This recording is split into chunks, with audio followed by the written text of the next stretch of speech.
Athletes, take your mark, get set. It's time for the Addict to Athlete podcast. Everybody out there, Coach Blue Robinson here. Thank you so much for downloading, sharing, and subscribing to the podcast. We greatly appreciate you doing so.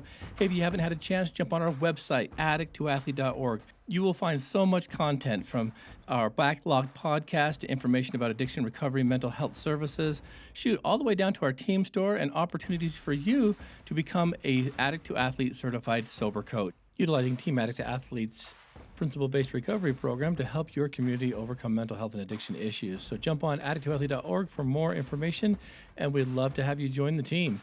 Listeners, today we're going to have a little bit of a special show. This last weekend, we were able to participate in the Uintah Basin chapter of Addict to Athlete with Coach James Johnson. Each year, Coach Johnson holds a benefit dinner to help raise money for this chapter of Addict to Athlete out there.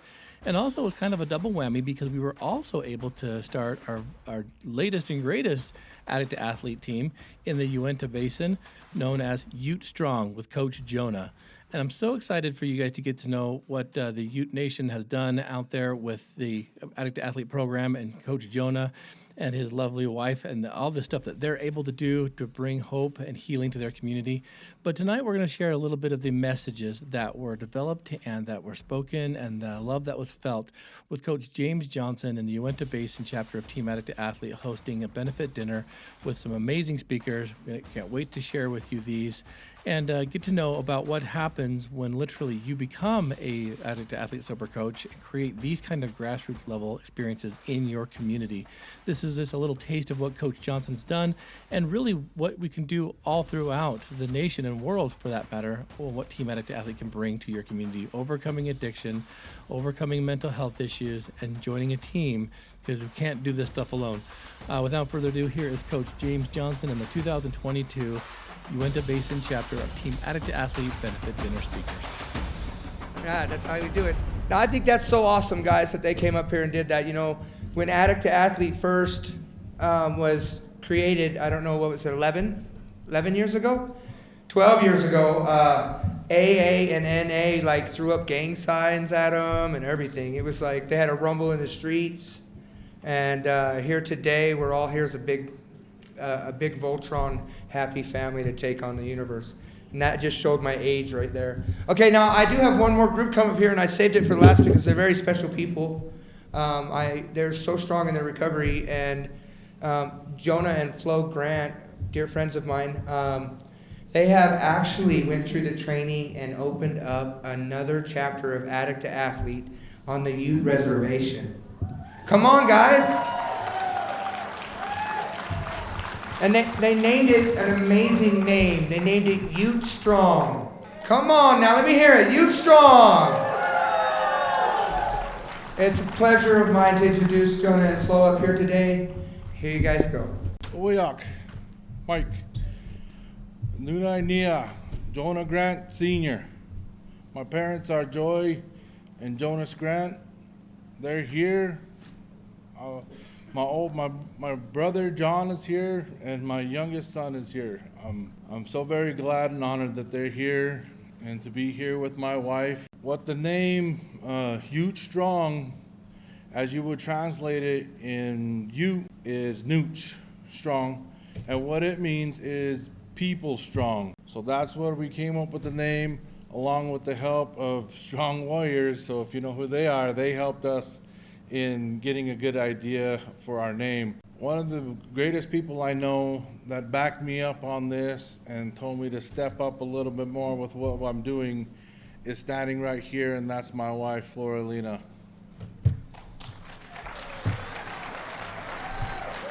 She has been through a lot along with me in our recovery. It's a very great honor to be here. Thank you all for showing up. All right, so it's always a pleasure of mine to introduce one of the fellow athletes here in the program. And a young lady coming up to speak, her name is Elizabeth Hatch. You should have seen the smile on this girl's face as she changed into 4 different outfits before she jumped out of an airplane. She was drawing and she was doing all this stuff, and I had a couple people come to me and go, is she? I said, no, she's She's just got anxiety. It's okay. She's jumping out of a plane. And I love Liz. And she's been through a lot with Addict Athlete, and we're glad she's here. So give it up for Addict Athlete member Liz Hatch.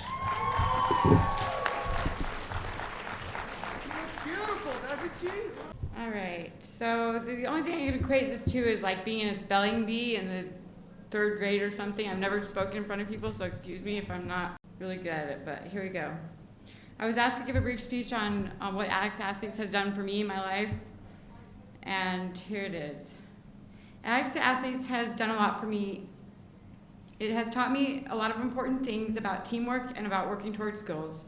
My team has helped me through my struggles while transitioning to a clean life. When I was in my addiction, I didn't see the importance of that and value of things like honesty and integrity. Addicts to Athletes gave me a great support network with a lot of people I can be accountable to. With Addicts to Athletes, I am surrounded by people who have been through similar situations as I have and who are all there for me, rooting for me to succeed. When you're getting clean, one of the most important things you have to do is distance yourself from those individuals who are bringing you down and surround yourself with those who uplift you. AIIA is full of individuals who can give each other reliable support network and lift each other up. No one can do this alone. It's imperative to have that support network when you are transitioning away from the addict lifestyle. I owe what success I have found thus far to my higher power and to so many people in this room. A few years ago, I found myself homeless, expecting a 3rd child after losing custody of my first 2 due to substance abuse and struggling really badly with my mental health. I knowingly used drugs after a positive pregnancy test. I never in a million years imagined I would be that woman, but there I was. I felt so guilty and ashamed. I was in a never-ending downward spiral to hell, basically. It was finally time to stop the BS. I had no direction in life at that time. I knew I would lose a 3rd child to the system if I didn't make a big change in my life. So I prayed very hard to change my life, and God met me right where I was at. I did everything DCFS required of me. Got a job, drug tested a few times a week, worked to find the right medication with my doctor for my mental illness, went through a lot of processing trauma and grief in therapy with an amazing therapist, Dylan, and went to meetings while working with a sponsor. Then I found out about AIIA and joined. Even after I stopped using, my mental health proved to be a huge challenge for me to overcome. Human connection through good relationships with others in recovery and sober people, as well as constant humbling before my Creator, have been the most important and vital parts of my recovery. Fast forward to today, and I have a great relationship with my daughter, and I see her regularly. I have cut the drug use and the people who went along with that lifestyle out of my life. Now I have my own place and have maintained it for almost 2 years. I have a license and a car, big deals to someone who has struggled with that in the past. I have also gotten a job and have great relationships with my coworkers, none of whom even know how I was back in my addiction. Thank God for that. I am paying off my debts for my first attempt at college, and I'm set to start back into classes again in the spring. All in all, it is night and day difference from that pregnant, homeless, hopeless addict to the working mother and student who stands before you today. So to anyone who is new to our group or who isn't so sure about the future and whether or not they can commit to a clean life with Addicts Athletes, I implore you to reach out, and when doubt, fear, guilt, or shame try to keep you from all that life has to offer, shut that right down and just find the courage to stick with a clean life. Stick with AIIA and make the positive changes that make life worth living. Recovery from addiction is one of the hardest things a person can do in their lives, but a reward of having a clean life is the greatest. Thank you. She did good. She did great. She's got way cooler hair than me, too. I mean, I got a pretty good style going. The first time speaking, guys, what'd you think? Pretty powerful, huh? Okay, so dang it. Okay, so I need a couple guys that are strong to come up front here. Our next speaker, this is his first time speaking. He's really, really nervous, so I want everybody to just like scowl at him.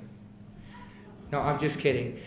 Samuel Wolf is a young man that Addict Athlete met this year. I'm going to let him tell his story to you, but I need a couple of you strong guys to come over here and help pick him up and put him on this stage, please.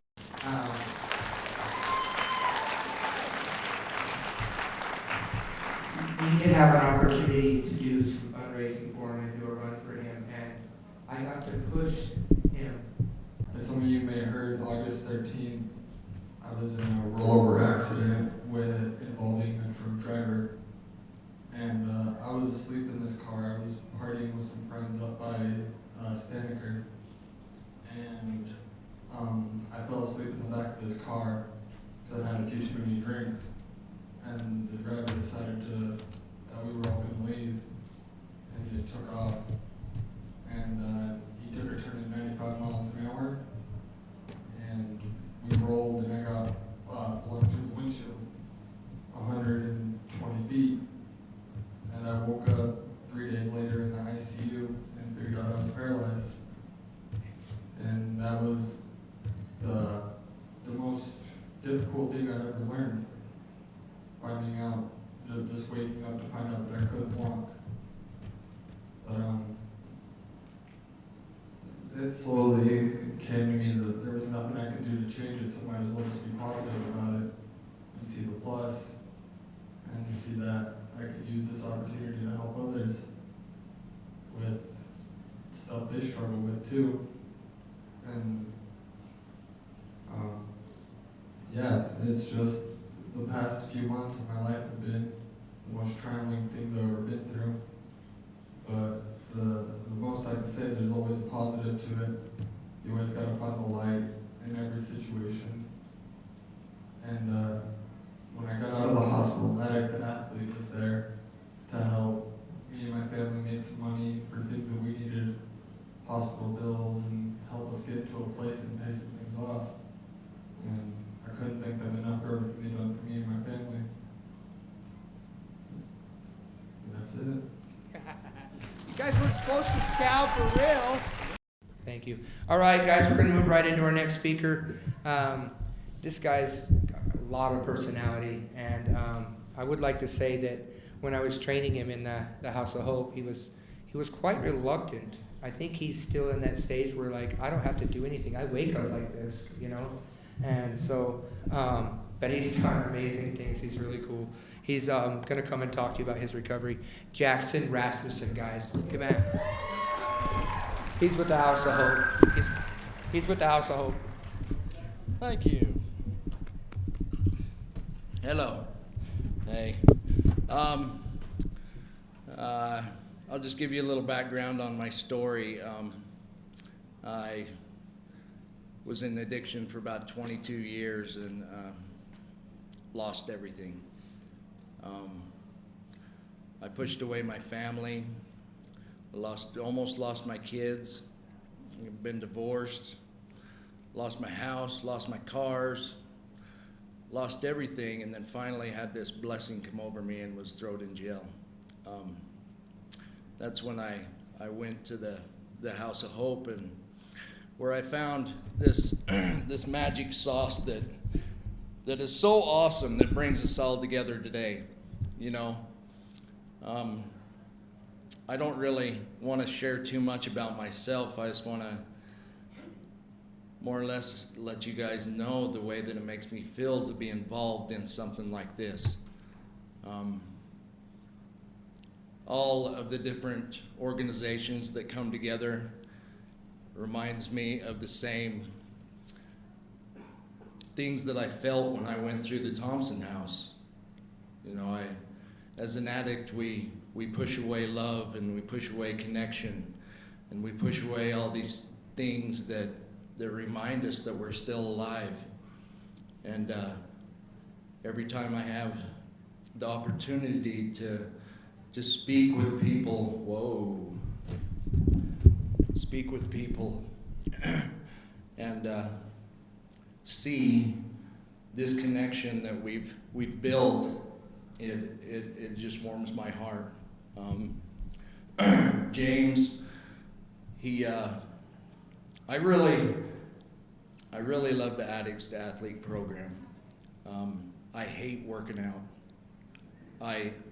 James would come in the house and he would start yipping and trying to root me, and I was just like, dude, you're barking up the wrong tree, because this isn't what I do, you know. But as I've got to know this guy and seen the things that he does and what motivates him to do what he does is what impresses me. You know, we all have that available to us. Each one of you guys' organizations you have all these different ideas of how you can help people and how you can get them sober and how you can get their families back. But one thing that glues us all together is that love. You know, without that, we don't have nothing.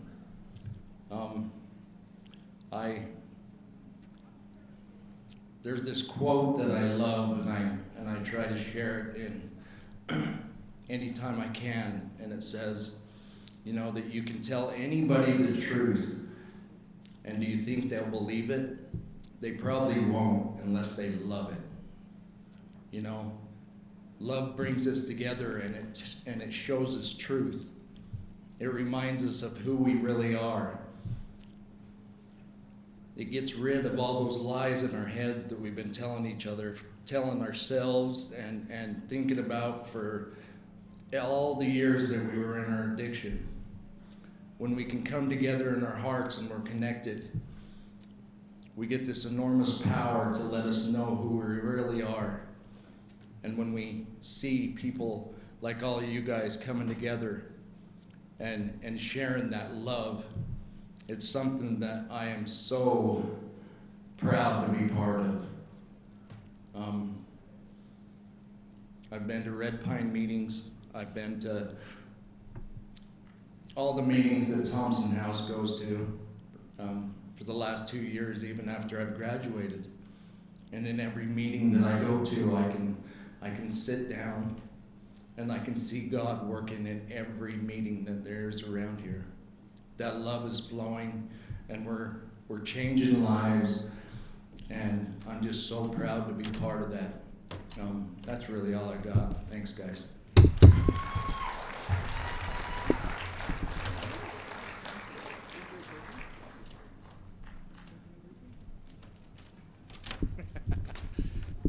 I love that guy. I really do. He's really cool. Okay, so we're moving on in the program now, and I'm going to take a few minutes to introduce this speaker. When she agreed to speak, I was super excited.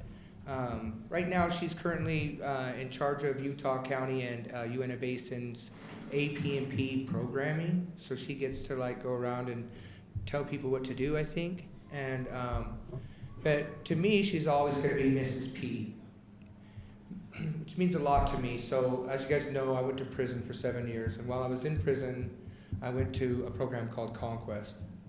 And if anybody knows anything about Conquest, it's not a favorable program in the prison. If you do that program for real, you're like hated number one. And I still to this day have a lot of issues that I have to overcome. But when I went to prison, I had a lot of issues, a lot of codependency issues, a lot of abandonment issues, a lot of really bad beliefs that were false and distorted thinking. And so Mrs. P, who was the director of that program and a therapist there, she kind of has been a really big influential part of my life. She's not going to take any credit for it, but it's true. In fact, I wouldn't be here today as a coach, addict, athlete, talking to you guys about recovery if she wouldn't have put up with all my BS in prison. She's the one who introduced me to Addict to Athlete in the penitentiary. She's also the one who told me what I shouldn't do in relationships. She also is the one who told me how to basically grow up. And so not just professionally, but I personally am very, very honored to introduce Randy Peterson, guys.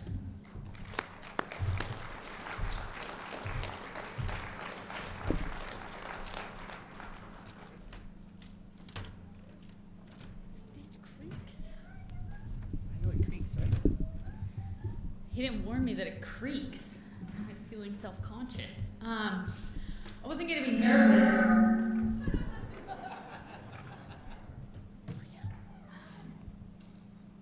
And then I realized on the way out here that I've worked in prison for my whole career. So my husband has never heard me speak. He just hears, well, I tell him how it went. And my story, it always goes well. So this is his first time to be able to judge me and give me honest feedback. So I'm honored to be here. I'm excited to be here, and humbled to be here among so many people that are going through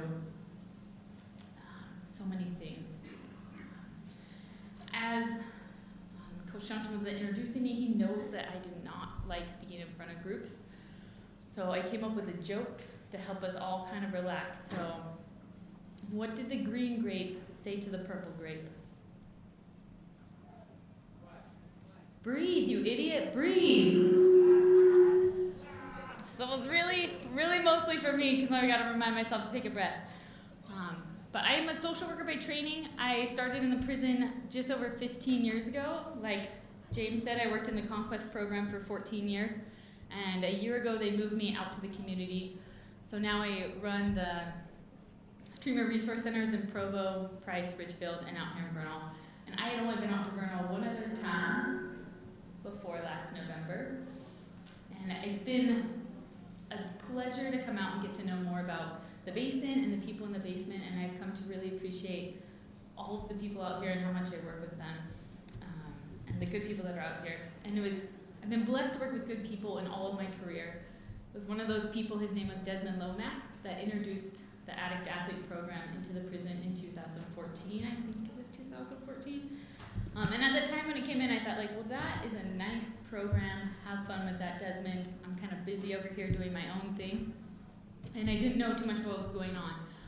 And then Desmond sat in my office and told me more than once he was so happy where he was at, and he was never going to leave. He was going to retire from where he was at.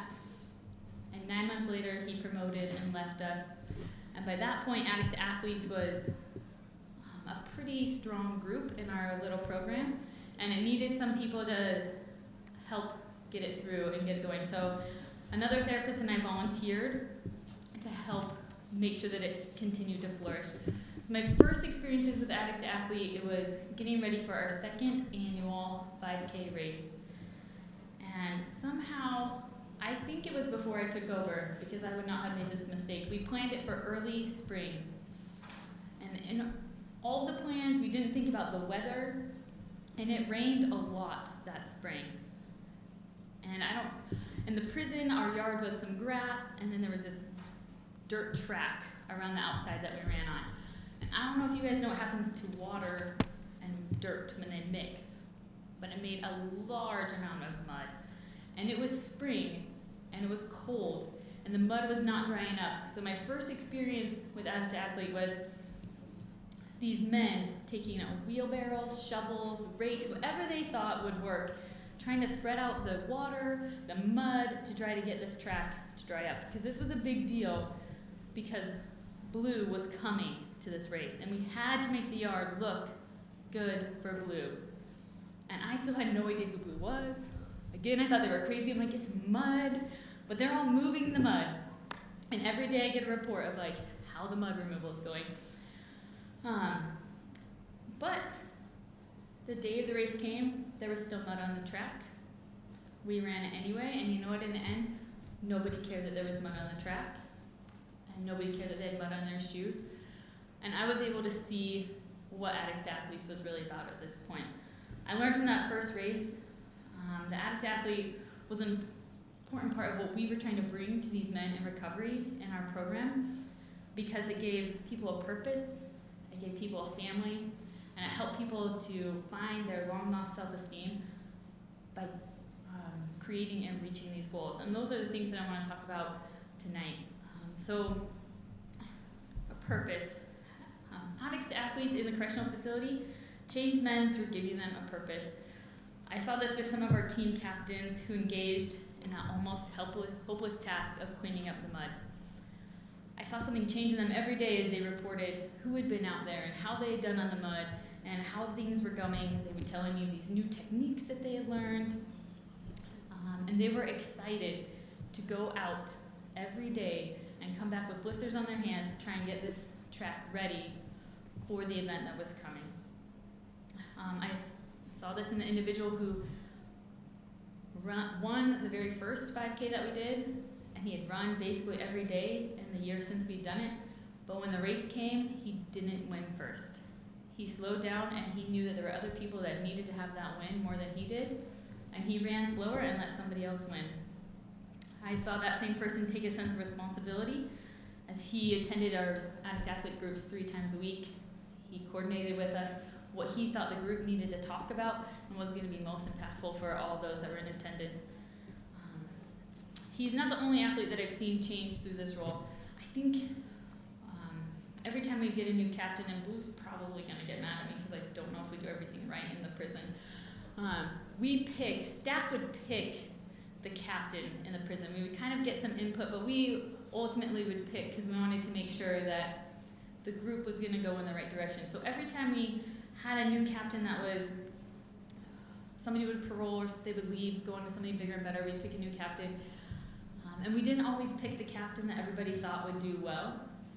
But as soon as we made them the captain, you could see this visible shift that all of a sudden they could feel this sense of responsibility, the sense that they now had some stress to worry about all of these other men that were engaging in the program, that they were individually responsible to make sure that the meetings were coordinated, that they were set up, that everybody was there, and every single one of them rose to that occasion. They weren't always successful once they paroled, but they were always successful in that job and helping the group run smoothly. I want to share a quick story about our first captain. He told me he would rather pull his toes off with pliers than attend an AA meeting. Sorry for the NA people that are here.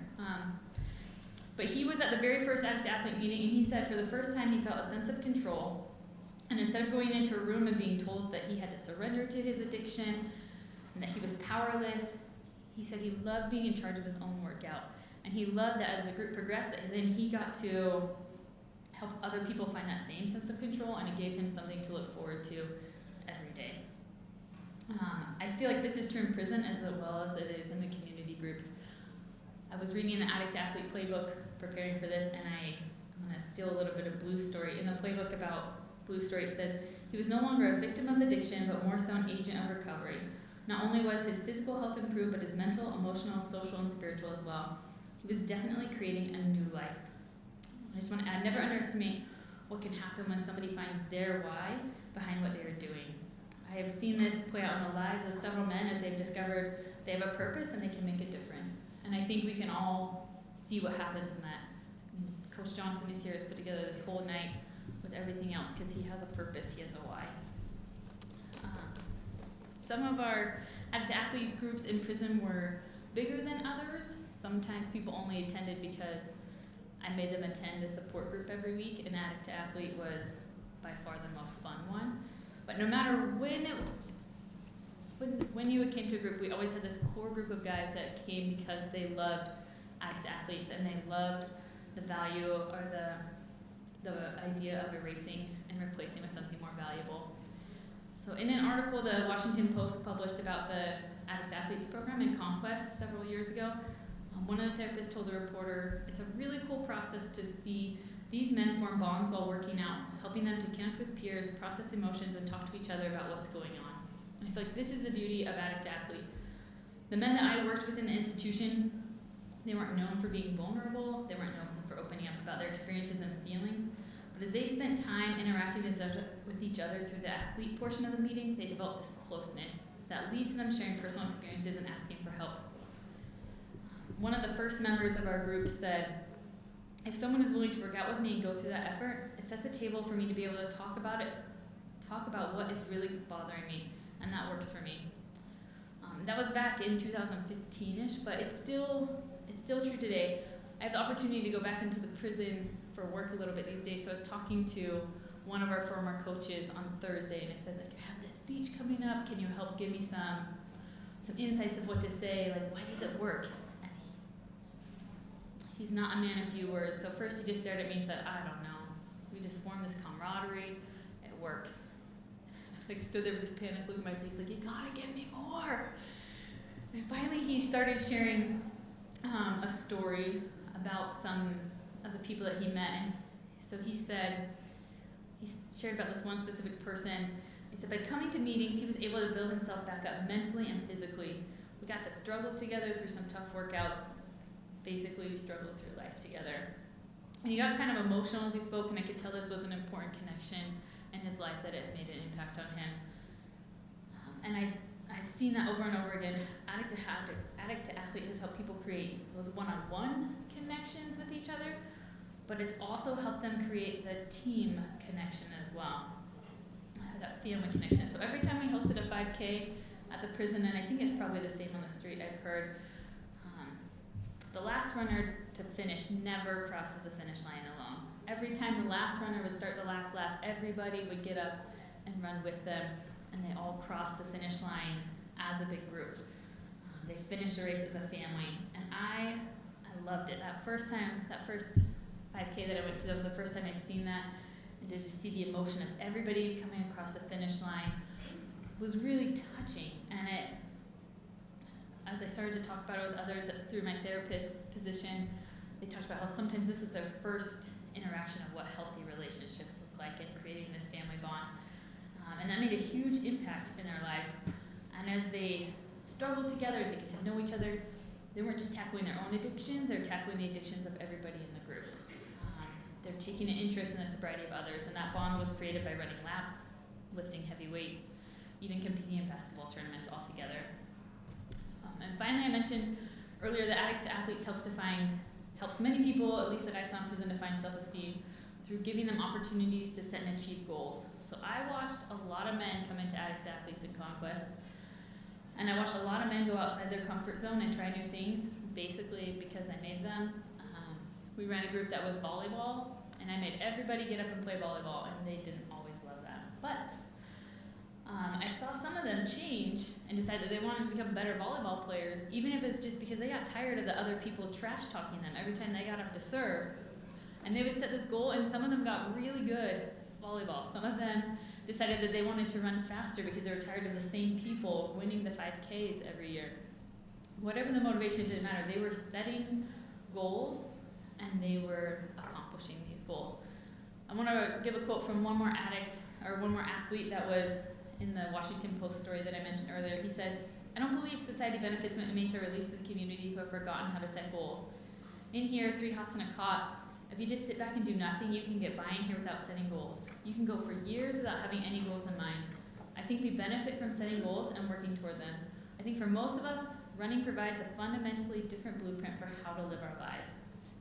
And I think the group structure of Addicts to Athletes also, I don't know the politically correct way to say this, I thought about it a lot, but the ego sometimes, I worked with men, and the ego really worked to our benefit because they would see one person change and get better and get the praise, and then they would say, like, I want that same thing. And then they would work hard, and they would change, and they would find that through learning these new skills or improving, that they also felt really good about themselves. So I'm going to read a little bit more from the Addict to Athlete playbook about being a champion. It says, claiming to want to be a champion is the easy part. Understanding what is actually required to become an Addict to Athlete champion requires more than working out, racing, or competing. Sobriety-focused heart and investments are only the precursors to becoming an Addict to Athlete champion. You see, true champions are made, not born. Champions are created through adversity. Your character is built in the storm life offers. It is not built in success, it is built in adversity. You develop strength when you are in difficult spots. Yes, the key is learning to handle opposition with courage and integrity so you become the true champion. And I love that because just because we set a goal, things don't get easier. Usually there's adversity and pushback, and you have to work through that, and you have to put a lot of energy into reaching and accomplishing those goals if you want something different. One of the guys I remember once told me, the best thing about Addicts to Athletes is you're not powerless over your addiction. You can win this war, but you just have to show up. And sometimes showing up over and over again is the only goal that you can reach. And that's okay, because even that small investment, that willingness to continually come to overcome that adversity will lead to bigger successes and goals. And I have seen it over and over again. And I love that champions emerge on the other side. One of our athletes called becoming a champion the most satisfying thing he's ever done. So, just in wrapping up, these 3 things of purpose, sense of family, and improved self-esteem will help anyone inside the prison, outside the prison. If you're still battling addiction, if you're in long-term recovery, if you're just supporting somebody that's in recovery, these are all foundational for us to be successful. And I'm grateful to have been asked to speak here. I'm grateful to have reconnected with Addict Athlete again after COVID and things kind of got crazy, and to continue to be part of this organization. I love the philosophy of erasing and replacing with something greater, because I think we can all find something greater. do with our lives. And I want to just end with a final quote from another athlete that I've had the privilege of interacting with. And he said, "In the end, those are all our miles. No one can do them for us. We have good miles and we have bad miles, but we still have to be brave and suffer through each one of them." So, thank you.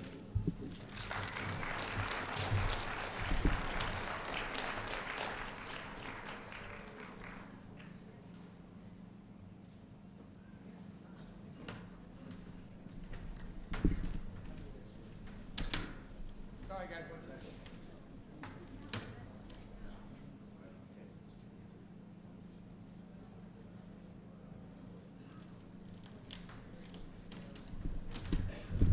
Sorry, guys. I had to get that picture. I don't know if I made it clear or not, but this is a really big deal for me to have Mrs. P here to see the changes I've made in my life, and to hopefully show her that all her hard efforts have led to somewhat of a success story. So I'm trying not to get emotional about it. And I just want to say one more thing about Miss P. So in prison, when you interview to be a unit coordinator, they all sit in a circle, cops and other unit coordinators and therapists, and they ask you really hard questions. And one of the other inmates or residents did not want me to be a unit coordinator, and he had known that just a week or two before that, I had went to a store. And I don't know if you know what a store is, but you go and you give them, they give you a noodle and you give them 2 noodles back, right? That's called 2 for 1. And in the interview, he asked me, "James, when was the last time you went to the store?" And I had a choice to make. I could either try to fake it and make it, or I could be honest. And I said, "I think it might have been a couple weeks ago." When I walked out of that interview, I bombed it. I'm not going to get the unit coordinator job because I went to the store 2 weeks ago. But because I was honest and I seen something in me, Mrs. P and the staff did hire me as a unit coordinator. And because of that, I was able to burn a lot of bridges with the criminal pride that I carried. So thank you, Mrs. P, for everything you've done for me and everybody else.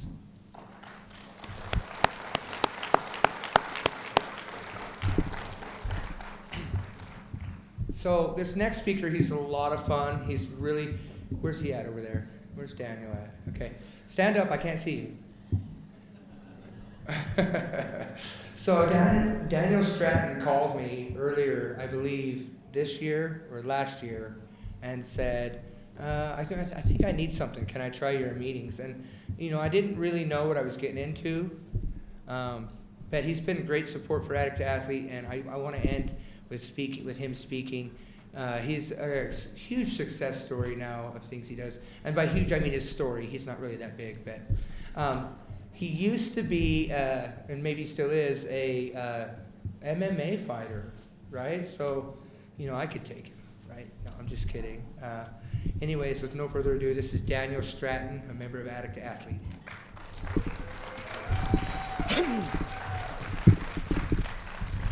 So I just want to start by saying never in 1,000 years did I think I would be in front of people being told to talk as a success story. Mental health is something I've struggled with all of my life. When I was a teenager, I discovered drugs, and I realized I had found something that finally allowed me to feel something in my own feelings. In my early 20s, the drugs really started to take off, and I can't tell you how many things they ruined, how many opportunities I lost, relationships I destroyed, and just time I lost that I'll never get back. Things came to a head when I was 25, and I overdosed.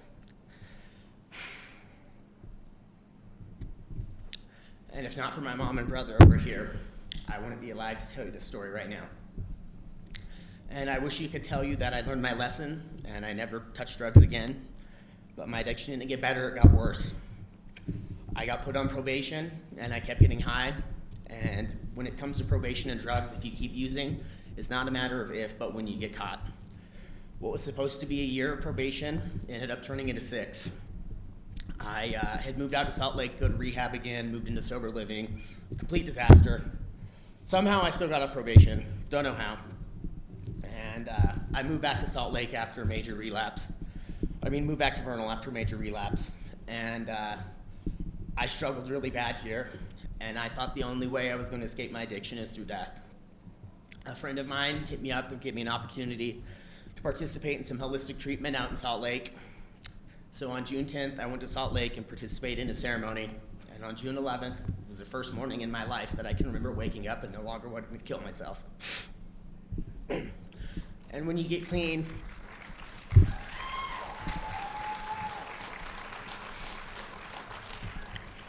your life is just beginning. It's just the start of everything. I didn't know what I wanted to do when I grew up. I was 31. I had done nothing. And so I thought, what am I good at and what do I like to do? And I was lonely. I was good at martial arts and I'm good with people. And so I made a post on Facebook asking if anybody would like to do some free training. And so I started meeting people in the Vernal City Park and teaching them kickboxing lessons. And I felt like a fake for a long time. I felt people were just giving me their money because they felt bad for me. And it kept growing, and it's something that really started to take off. But, when you first get clean, everything's great. Everybody's patting you on the back, telling you how great you are. And then all of the problems that you've been running from, they never went away. They're still there, and they're bigger than ever. And you have to face them for the first time without drugs. And so I was struggling. And I found out about Addict the Athlete. I hit up James. I went to a couple of meetings, and there was this banquet last year, and I donated some gift cards, and they ended up in a mystery box. And the woman that spent the most money on them was who is now my girlfriend's mother. And little did I know at this banquet I would meet the woman that I want to spend the rest of my life with.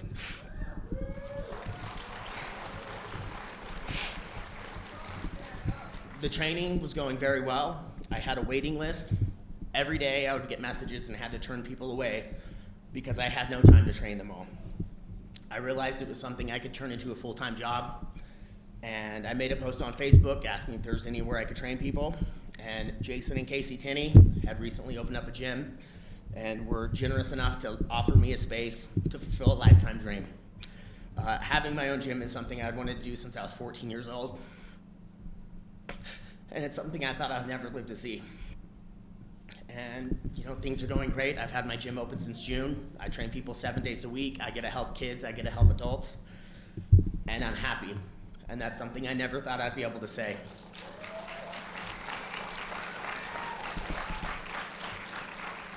And things are going well now. And like I said, I never thought I would ever be asked to be doing something like this. And yet here I am. And I'm proud to say here in a few weeks, I will be 18 months clean. Thank you.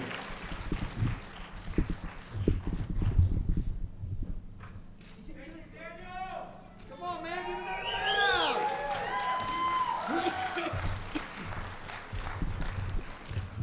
So when he told me he wanted to open a gym and train, I said, well, I'm a personal trainer. How about we trade? I'll train you once you train me. And so he came down to the gym and he gave me some gloves and he taught me how to kickbox a little bit. And you're not supposed to kick to the side, you're supposed to kick straight up. But I was like, I've seen too many Kung Fu movies or something. So I tried to kick to the side and I walked away with the most bruised shins I've ever had in my life. This guy's not nice. But I got him back. I don't think he walked for how many days? It was like at least 4 or 5. Yeah. Needless to say, he never came back. All right, guys, those are our speeches today. I want to point out that you guys are all here to support these guys, and a lot of the athletes, their whole life, have been wearing labels when they look in the mirror, like bad father, or bad mother, or bad brother or sister, or drug addict, or dope fiend, or thief, or liar, or armed robber. They've never really, a lot of us have never really been able to stick any other label on us. As we look in the mirror, we still see all those horrible decisions and choices that we've made, and all the lies that we told people, all the people that we've hurt. And so for them to be able to come up here and showcase the person they are today, and all of you guys are here for them, they get to wear another label. Which means when they look in the mirror, they get to see somebody besides all those bad labels. Daniel gets to go home and see a success story. And that's a change in his life. You guys are making an impact in people's lives just by being here to support them tonight. Now, you can support them more when you spend a bunch of money, but that's okay. All right? Because we have to have money to run the program. But I want you to know the biggest thing you're doing right now is helping these athletes exchange the labels that they wear and replace them with the label of a champion. So if I can real quick get any of the members or anybody that's participated in Addict to Athlete to give, let me hear I am a champion. Let me hear it. Okay, a little louder. Okay, a little louder. All right. So what we do at Addict to Athlete is we say, athletes, what are we? And we say, we are champions, right? Athletes, what are we? We are champions. Thank you. Athletes, thank you so much for joining us today. I really appreciate all of you who've been downloading, sharing, and subscribing to the podcast. And I wanted to give you this little bit of a dose. And I know that sometimes the audio wasn't so great. We had several mics running through there. But nonetheless, I hope you felt the message that was shared and that the experiences that Uintah Basin and Coach James and Coach Jonah have been able to create, those are real experiences because this program touches lives. So again, if you have any questions about Team Addict to Athlete, jump on our website, addicttoathlete.org. We'd love to show you around the facility if you are in the greater Utah County area. But more so, reach out to us. You can reach us through, again, links posted on addicttoathlete.org. So athletes, that's just a little sample of what we do here on the team. It's about giving back. It's about changing lives. It's about erasing the addiction and replacing with things of greater value. But more importantly, it's about turning your mess into a very powerful message.